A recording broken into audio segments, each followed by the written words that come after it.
The market usually asks one question about farmland. How much can it produce? But that question may be too small.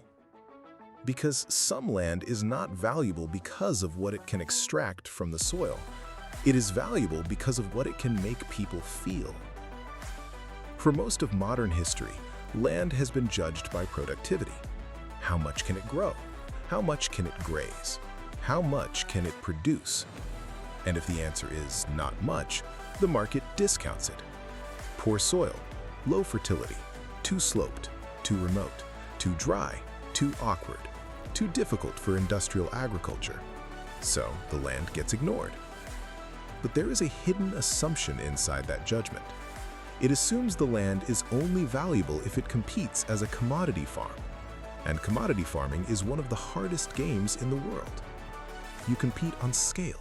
You compete on machinery, you compete on fertilizer, you compete on labor, you compete against global prices you do not control. That is a brutal business model. But a retreat estate is different. A retreat estate does not need to produce the cheapest tomato in the country.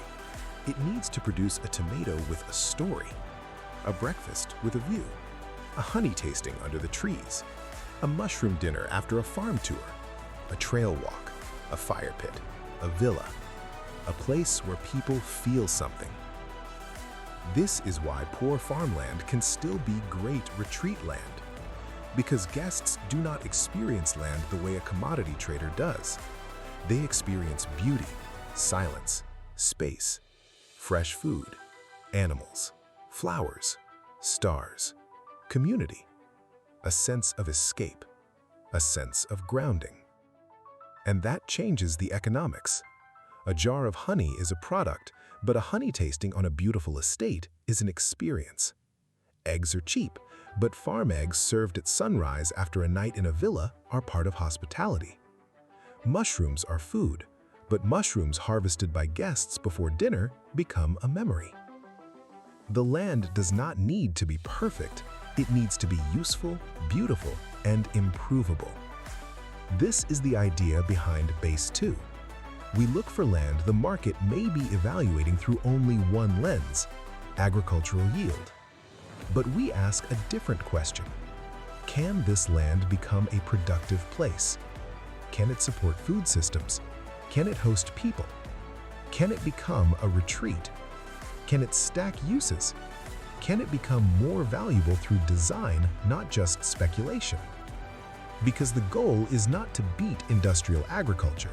The goal is to create a land-backed asset with multiple layers of value: hospitality, agritourism, food systems, outdoor adventure, member-use villas, community, and long-term optionality. That does not mean all cheap land is good land. Most cheap land is cheap for a reason. Bad title kills the deal. No legal access kills the deal. No water kills the deal. Bad zoning kills the deal. Unsafe jurisdiction kills the deal. No demand kills the deal. But when land has the right legal foundation, the right location, the right access, the right story, and the right design potential, poor farmland can become something else entirely. Not a farm, not a resort, not just real estate. A productive retreat estate.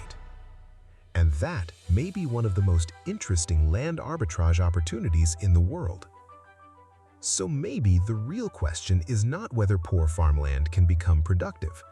Maybe the deeper question is, what if the most valuable thing land can produce is not food, but a reason for people to return to something real?